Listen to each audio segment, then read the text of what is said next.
Hello साथियों, आपका exam study class में स्वागत है। आज का सब्जेक्ट है हमारा रीजनिंग का।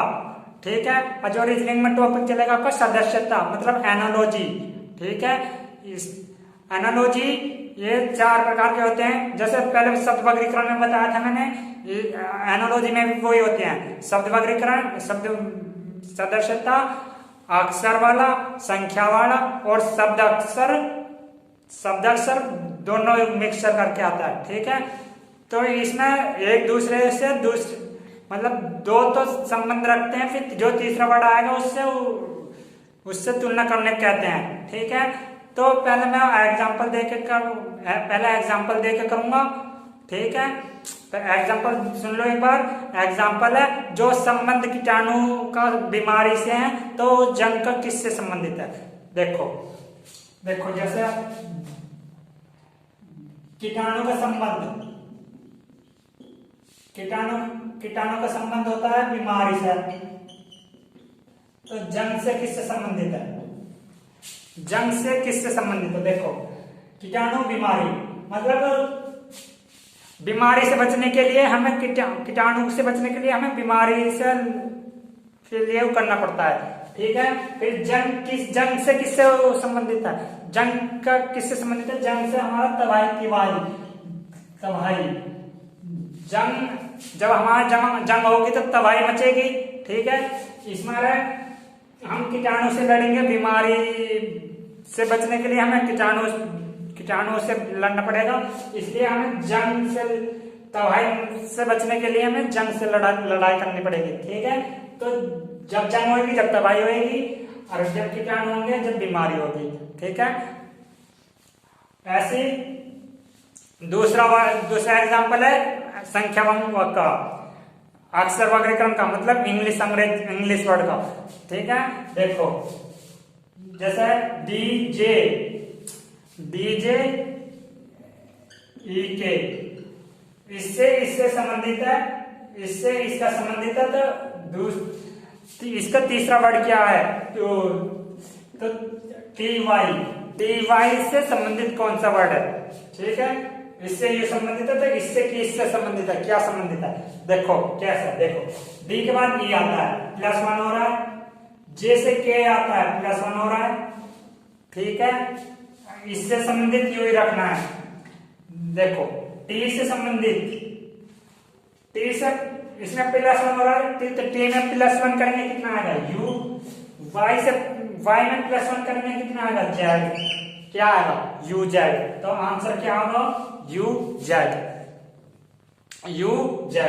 ठीक है, तो यू जेड। अब ऐसे तीसरा एग्जांपल आपका वो संबंधित है संख्या वर्गीकरण से मतलब संख्या समरूपता से। ठीक है, तो जो संख्या समरूपता, देखो संख्या वाले से निकालते हैं। देखो जैसे 29 से संबंधित है 31। ठीक है, 29 संबंधित है 31 से। तो बताना है कि 41 से कौन सा संबंधित है? 41 किससे संबंधित है? 41 किससे संबंधित है? तो 41 से संबंधित है आपका 43 से। देखो कैसे, 29 से 31 बन रहा है कितना?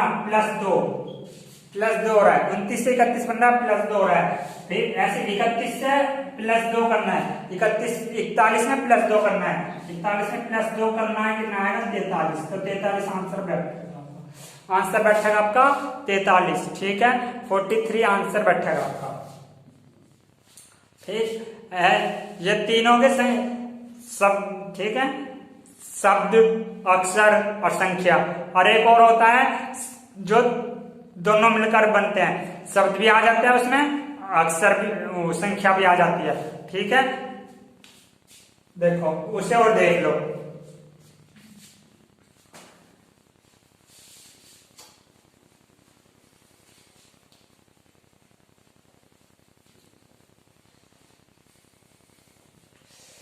देखो जिसमें शब्द भी आता है, अक्षर भी आता है, मतलब संख्या भी आता है। देखो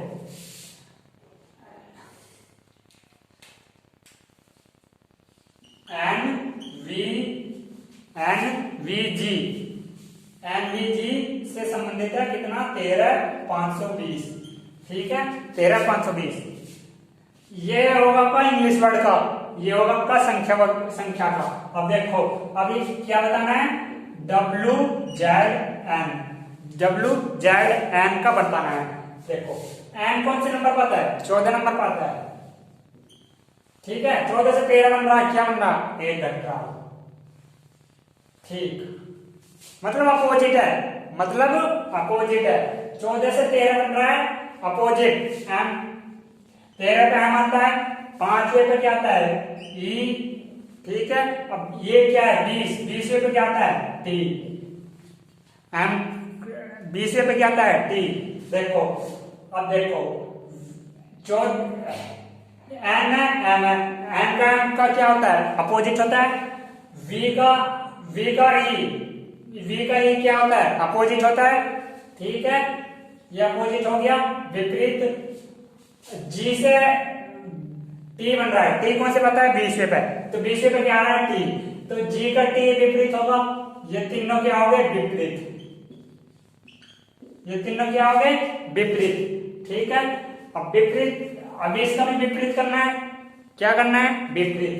पहले इसका नंबर ढूंढ लो, इसका क्या है 23, जेड का क्या है 26, एन का क्या है 14। ठीक है अब इनके विपरीत कर लो। 23 का विपरीत क्या होता है, 23 का विपरीत क्या होता है डी, मतलब 4 को कौन से पता है डी, मतलब डी कौन से नंबर पता है 4 है, तो यहाँ 4 आ गया। ठीक है 26 का विपरीत क्या होता है ए मतलब पहले नंबर पे। ठीक है हो गया। अब एन 14 नंबर पे, एन 13। ठीक है तो एन का ऑपोजिट एम होगा, एन कौन से नंबर पर आता है 13 पे, 13 लिख दिया तो यही आंसर होगा आपका, यही आंसर होगा आपका। ठीक है आपका आंसर यही होगा 41 13। ठीक है ये आपके मैंने एग्जांपल देके बताए हैं, और जो आपको मैं क्वेश्चन करवाऊंगा अगली वीडियो में। ठीक है और मैंने देख अब ठीक है अब नोट डाउन कर लो, स्क्रीनशॉट लेना, स्क्रीनशॉट ले सकते हैं। अब मैंने कुछ दिन छुट्टी मार ली थी क्योंकि मुझे बुखार हो गया था, फीवर हो गया था। ठीक है इसमें तुम्हारी रोज क्लास चलेगी आपकी। ठीक है अब अब 3 दिन रीजनिंग की क्लास लूंगा, 3 दिन मैथ की क्लास लूंगा। ठीक है बच्चा 1 दिन, उसमें 1 दिन क्या हिंदी भी ले सकता हूँ। ठीक है हिंदी भी ले सकता हूँ, तो अब नोट डाउन कर लो, स्क्रीनशॉट लेना है स्क्रीनशॉट ले सकते हैं।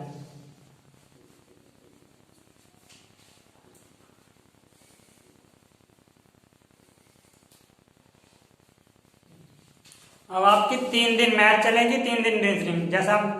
ठीक है आज रीजनिंग से शुरू हुई है तो अगले दिन भी रीजनिंग, मतलब 3 दिन रीजनिंग 3 दिन मैथ और 1 दिन बचेगा, 1 दिन आपकी हिंदी चल जाएगी।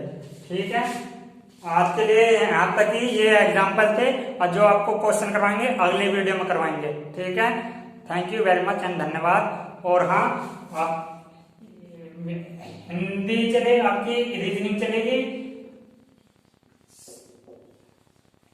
और मैथ चलेगी आपकी 3 दिन, हिंदी चलेगी आपकी जो एक दिन बचेगा आपका, 1 दिन आपकी हिंदी चलेगी और मैथ और रीजनिंग तो चलती रहेगी। ठीक है 3 दिन ये 3 दिन ये मैथ रीजनिंग तो चलती रहेगी, हिंदी 1 दिन चलेगी जो आपको बचेगा। ठीक है नोट डाउन कर लो, स्क्रीनशॉट लेना स्क्रीनशॉट, और क्वेश्चन कल को करवाएंगे। Thank you very much and धन्यवाद।